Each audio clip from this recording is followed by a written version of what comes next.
Did you know that for this show, Jenna Ortega learned to play the cello? She took fencing, archery, canoeing, German, and boxing lessons to prepare for her role as Wednesday Addams.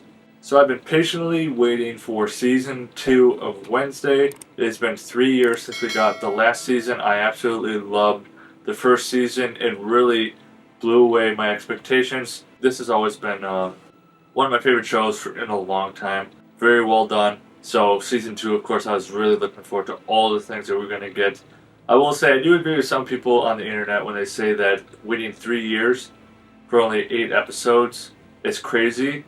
And I agree with that to a certain degree. I will say it doesn't bother me that much because each episode is an hour long. So we're going to be getting 8 hours worth of content. And season 3 has already been greenlit, so I doubt we're going to have to wait another 3 years for that. We'll probably get that next year. So I can understand people's complaints to a certain degree, but not much. That didn't bother me. The best things are worth waiting for, and Wednesday is one of those things that I've just been patiently waiting for. So I have a lot of great things to say about part 1 of Wednesday season 2. There's only a couple minor things I didn't like, but I'll save those for the end. First thing I really liked about season 2 part 1 is the story and then the focus. So the story, I was kind of curious where they would go, which direction they would go, story-wise, because we got a lot of great stories, a lot of great story in the first season. Second season, of course, we continue to follow Wednesday, and she's up to no good as always. She's sneaking around even more behind her mother's back. She's learning more about her psychic powers. We get more and more into just Wednesday continuing to grow her skills and her abilities, and just kind of wants to do it on her own, doesn't want her mother to interfere. She's always been that way. I mean, it's a typical Wednesday that we've learned to love. She's very independent, and she can take care of herself. And then the focus was nice. I mean, the first season was really all Wednesday focused. That's all it was. We got some family stuff in there, but for the most part, it was all Wednesday focused. This time, we're getting Wednesday, we're getting Pugsley, we're getting a little more backstory into Morticia, Gomez. Not a whole lot with Gomez, but I'm hoping that we get a little more of him in part 2. Then the Addams family, I'm hoping in part 2 we get a couple more family members, because we were introduced to Grandmama in this part, and I'm very excited to see more of her. She did a great job. Exactly what I was picturing when you think of Morticia's mom. Grandmama is who I would think of. I liked how we got more focus on Pugsley. I definitely wanted more of him. I was talking to my friend Jake, and I were really nerding out overall over this whole part, and Jake's theory was that Pugsley might end up being some kind of Dr. Frankenstein character. Maybe, maybe not. He's a lot like Uncle Fester. He has the electrical powers, and of course that means he might even be able to raise people from the dead with enough electricity there for Dr. Frankenstein. So that was just a neat little thing my friend and I were talking about. Maybe that'll happen, maybe it won't. But I'm glad that we got to see a lot more of Pugsley as well. It was very evenly balanced, in my opinion, with Wednesday and Pugsley.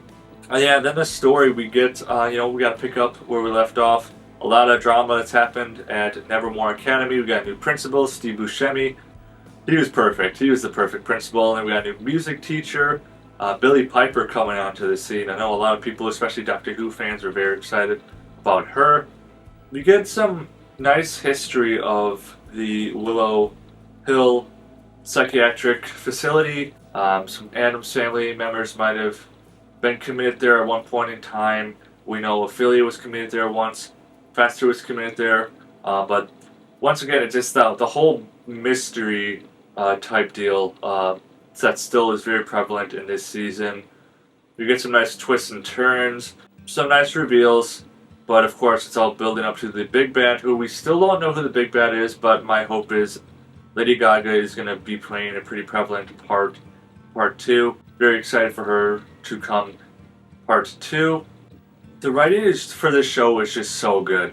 Not just like the stories and how everything flows together neatly in the plot and all that, but the dialogue I'm always impressed by. Specifically, whoever writes the dialogue for Wednesday needs to give them a raise, give them 2 raises. Like they are so good at giving Wednesday the best possible lines that make Wednesday, because dialogue writing is very hard. I mean, writing scripts is very difficult. Not everyone has a knack for it. It goes through a lot of rewrites. I'm sure this went through some rewrites, but whoever they got writing lines for Wednesday, I hope they keep for a very long time, and I hope whoever it is, they get to utilize them on other TV shows too, because good writers are hard to come by sometimes. Yeah, and then the characters, like I said, nice having a lot of the characters come back.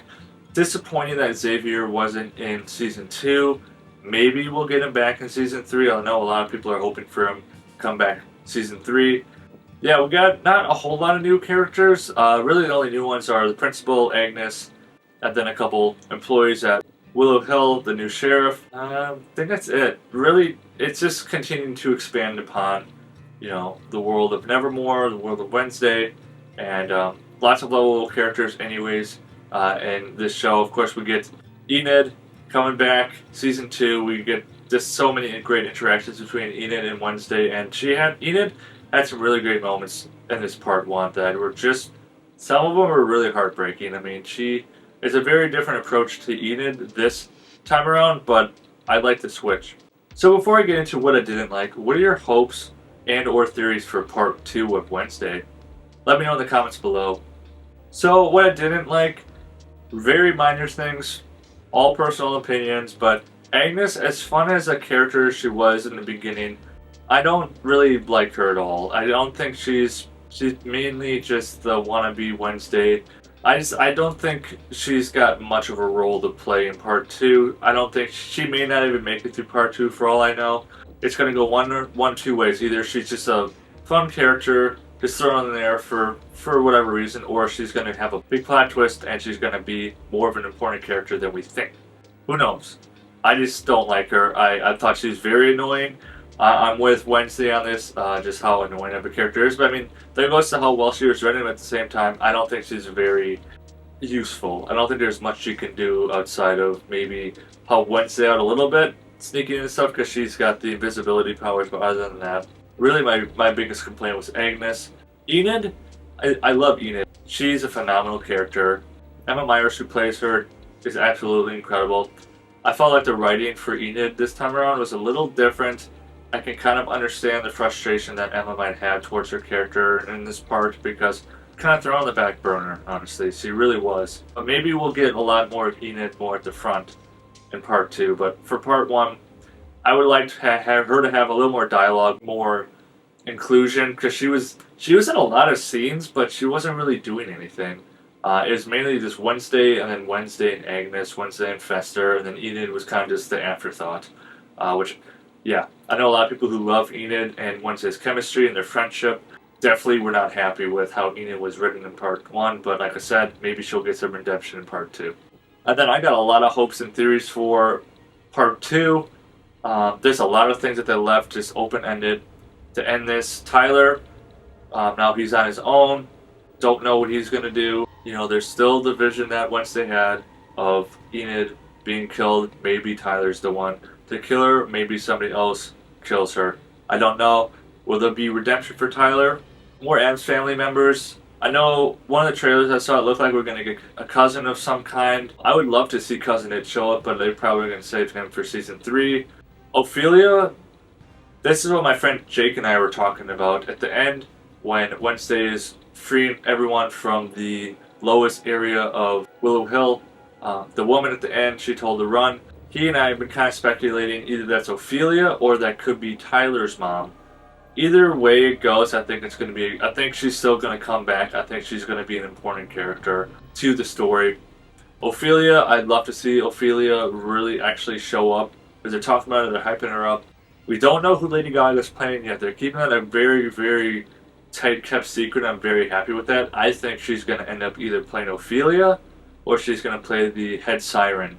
Either way, Lady Gaga is going to make a great entrance. I would prefer her being Ophelia. I think that would make the story really, really strong instead of her just being a head siren. Because sirens are cool, but I think this is leaning more towards more family drama than like community drama. So we'll see. And then my friend Jake and I were also talking about the principal. He's kind of a sketchy dude. He's using people for his own benefits. He's trying to get Nevermore back to its glory days, but he knows about all the history of Nevermore. And he's had some shady interactions with people. He's doing stuff in secret. Like, I think the principal is going to have some interesting developments in part 2. I don't know what they're going to be, but I'm hoping to see some interesting things happen with the principal in part 2. So with all that being said, I was very, very happy with part 1 of season 2. It was definitely worth the wait. So for part 1, I'm going to give it an 8 out of 10 Mudflaps. And drop in the comments below, what are your hopes for part 2 of season 2 of Wednesday? See you soon.